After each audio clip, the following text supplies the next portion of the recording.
Hello everyone दोस्तों, फिर से लेकर आ गए हैं top 20 question. Most important question biology का लेकर आए हैं, जो हर साल इस प्रश्न से एग्ज़ाम में पूछे जाते हैं। तो फिर से 20 क्वेश्चन के पर बात करते हैं, जो अति महत्वपूर्ण प्रश्न है। जो मेहनत करने वाले पढ़ाई से डरते नहीं हैं, और जो डरते हैं वो पढ़ाई करते नहीं हैं। अब चलते हैं क्वेश्चन के तरफ। जीव विज्ञान का जनक किसे कहा जाता है? जीव विज्ञान का जनक किसे कहा जाता है? अरस्तु को कहा जाता है। जीव विज्ञान का जनक किसे कहा जाता है? अरस्तु को कहा जाता। और जीव विज्ञान सबसे पहले सबसे पहले किसने दिया? वो आप लोग कमेंट बॉक्स में तड़का लगाइए।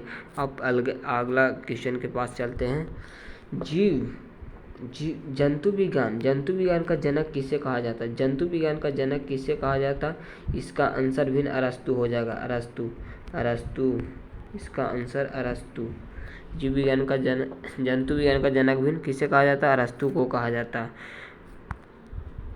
वनस्पति विज्ञान का जनक किसे कहा जाता? वनस्पति विज्ञान का जनक किसे कहा जाता? थियोफ्रेस्टर को कहा जाता। जीव विज्ञान वनस्पति विज्ञान का जनक किसे कहा जाता? थियोफ्रेस्टर को कहा जाता है। मृत कोशिका का खोज किसने किया था? रॉबर्ट हुक ने 1665 ईस्वी में। रॉबर्ट हुक ने 1665 ईस्वी में किया। जीवित कोशिका का खोज सर्वप्रथम किसने किया? जीवित कोशिका का खोज किसने किया? लीवेनहॉक ने किया था। केंद्रक का खोज किसने किया? रॉबर्ट ब्राउन ने किया। केंद्रक का खोज रॉबर्ट ब्राउन ने किया। कोशिका का सिद्धांत किसने दिया? ये VVI ऑब्जेक्टिव है। VVI जो कि हर एग्जाम में पूछे जाते हैं। कोशिका का सिद्धांत किसने दिया? स्लाइडेन और स्वान ने दिया। कोशिका का सिद्धांत स्लाइडेन और स्वान ने दिया। कोशिका सिद्धांत को रूपांतरित किसने किया?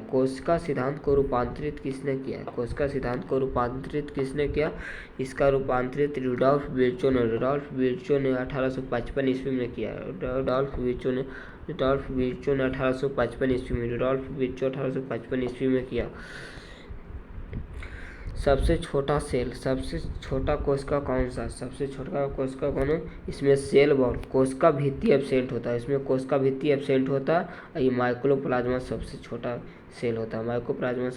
सेल होता है। शैवाल की कोशिका भित्ति बनी होती है।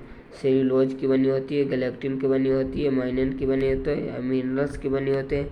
मिनरल्स लाइक कैल्शियम कार्बोनेट एवं सिलिकॉन ऑक्साइड की बनी होती है। ये सभी की बनी होती है कोशिका भित्ति। शैवाल की कोशिका भित्ति किसकी बनी होती है? अगर एग्जाम में पूछे तो कोशिका भित्ति सभी की बनी होती है। जीवधारियों के पंच जगत वर्गीकरण को किसने प्रस्तुत किया और कौन से किए? कौन से 5 भागों में विभाजित किया? 5 भाग। इसका वर्गीकरण जीवधारियों को 5 जगत के वर्गीकरण को किसने प्रस्तुत किया? R.H. विटेकर ने। और 5 जगहों में कौन सा बांटा? मोनेरा, प्रोटिस्टा, कवक, पादप, जंतु। ये सभी 5 जगत को वर्गीकरण किया। मानव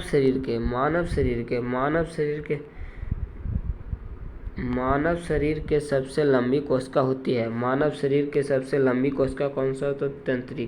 तंत्रिका, जिसे न्यूरॉन कहते हैं।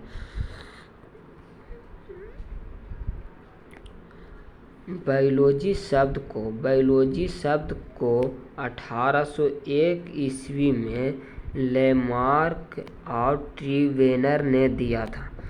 बायोलॉजी शब्द किसने दिया? लेमार्क और ट्रीवेनर ने दिया। इसका आप लोग याद रखिएगा, लेमार्क और ट्रीवेनर ने दिया। 1801 ईस्वी में सबसे पहले शब्द दिया था लेमार्क और ट्रीवेनर ने। सबसे बड़ी कोशिका कौन सी होती है? सबसे बड़ी कोशिका कौन सी होती है? शुतुरमुर्ग कांडा होता है शुतुरमुर्ग का। अगर आपसे पूछ ले कि मानव शरीर का सबसे बड़ी कोशिका कौन सी होती है, मानव शरीर का पूछ ले तो यकृत होगा। यकृत, जिसे लीवर कहते हैं, यकृत या लीवर कहते हैं मानव शरीर की सबसे लंबी कोशिका। कोशिका का ऊर्जा मुद्रा किसे कहा जाता है? कोशिका का ऊर्जा मुद्रा किसे कहा जाता है? एटीपी को कहा जाता है। इसे क्या कहते हैं? एटीपी को कहा जाता है। एटीपी का फुल फॉर्म क्या हो जाता है? Adenosine triphosphate. एटीपी कहाँ संचित रहता है? माइटोकॉन्ड्रिया में संचित रहता है। यह माइटोकॉन्ड्रिया में संचित रहता है। इसके बाद अगला क्वेश्चन के पास चलते हैं। डीएनए और आरएनए में कौन सा नाइट्रोजनी क्षारक यहाँ पे क्षारक हो जाएगा। नाइट्रोजनी क्षारक अलग अलग पाया जाता है। नाइट्रोजनी क्षारक अलग अलग क्या पाया जाता है? नाइट्रोजन क्षारक क्या अलग अलग पाया जाता है? डीएनए या ग्वानिन या साइटोसिन या थायमिन आरएनए के जगह पे, थायमिन में आरएनए के जगह पर क्या हो जाएगा? यूरासिल हो जाएगा। इसमें भी एडेनिन पाया जाएगा, ग्वानिन पाया जाएगा, साइटोसिन पाया जाता है। ये मोस्ट इम्पोर्टेंट क्वेश्चन है VVI, जो हर एक साल मैट्रिक या इंटर का बोर्ड में पूछा जाता है। ये VVI क्वेश्चन है, इसका आप लोग याद रखिएगा। ये देखिए लिखा हो, जो केवल डीएनए में पाए जाते हैं, जो आरएनए के स्थान पर, थायमिन के स्थान पर यूरासिल उपस्थित होता है। डीएनए में क्या होता है? थायमिन होता है। थायमिन के जगह पर यूरासिल हो जाएगा। इसका आप लोग याद रखिएगा। 10th में भी पूछा जाएगा, आप लोग 12th में भी पूछा जाएगा। आप लोग इसका नोट्स कीजिएगा। लार में उपस्थित कौन सा एंजाइम जो जीवाणुओं को भक्षण, ये यहाँ पे नहीं है, भक्षण करता है। जीवाणुओं को कौन भक्षण करता है? लाइसोजाइम करता है। ये भी मोस्ट इम्पोर्टेंट क्वेश्चन है जो एग्जाम में पूछे जाते हैं। फिर अगला क्वेश्चन के पास चलते हैं। कौन सा एंजाइम जो दूध में स्थित प्रोटीन को कैसिन में बदलकर पाचन करता है? कैसिन कहाँ मिलता है? ये दूध में मिलता है। कैसिन कहाँ मिलता है? ये दूध में मिलता है। रेनिन कहाँ पाया जाता है? रेनिन अमाशय में पाया जाता है। जो रेनिन दूध को पाचन करता है, दूध का पाचन करता है। ये दूध का पाचन किस में करता है? ये मोस्ट इम्पोर्टेंट क्वेश्चन है। दूध का पाचन किस में करता है? ये शिशु में करता है। ये आप लोग मोस्ट इम्पोर्टेंट क्वेश्चन है, जो आप लोग नोट कीजिएगा कॉपी में। किस रस को पूर्ण पाचक रस कहते हैं? अग्नाशय को कहते हैं। किस रस को पूर्ण पाचक रस कहते हैं? अग्नाशय को कहते हैं। इस क्वेश्चन को आप लोग भी याद रखिएगा। ये 10th में पूछा जाएगा। ये पाचन से संबंधित है। किस रस को पूर्ण रस कहते हैं? अग्नाशय रस को कहते हैं। मनुष्य के शरीर में आप लोग को बताए थे ना कि मनुष्य के शरीर में सबसे बड़ी ग्रंथि कौन सी होती है? मनुष्य के शरीर में सबसे बड़ी ग्रंथि कौन सी होती है? यकृत होती है। मनुष्य के शरीर में सबसे बड़ी ग्रंथि कौन सी होती है? यकृत होती है। डीएनए किसका बहुलक है? न्यूक्लियोटाइड का बहुलक है। डीएनए किसका बहुलक है? न्यूक्लियोटाइड का बहुलक है। परमाणु सिद्धांत परमाणु सिद्धांत किसने दिया था? डाल्टन ने दिया था। इसका भी नहीं याद रखिएगा, ये भी 10th में पूछा जाता है, 12th में भी पूछा जाता है कि परमाणु सिद्धांत सबसे पहले किस वैज्ञानिक ने दिया था? डाल्टन ने दिया था। इलेक्ट्रॉन का खोज किसने किया था? इलेक्ट्रॉन का खोज किसने किया था? जे थॉमसन ने। जे थॉमसन ने। प्रोटीन का खोज किसने किया? प्रोटीन का खोज गोल्डस्टीन ने किया। गोल्डस्टीन ने किया। गोल्डस्टीन ने। न्यूट्रॉन का खोज जेम्स चैडविक ने किया। जेम्स चैडविक ने किया। जेम्स न्यूट्रॉन का खोज किसने किया? ये पूछेगा तब क्या बताइएगा? James Chadwick. James Chadwick. नाभिक का खोज किसने किया? नाभिक का खोज रदरफोर्ड ने। रदरफोर्ड। ये सब हर एक साल पूछा जाता है 10th या 12th का एग्जाम में। जो मोस्ट इम्पोर्टेंट क्वेश्चन है VVI, इस आपको ये सब आप लोग याद इसका रखिएगा, कॉपी में नोट कर लीजिएगा। तो कॉपी में नोट करिएगा। ये सब VVI क्वेश्चन है। ये सब VVI क्वेश्चन है।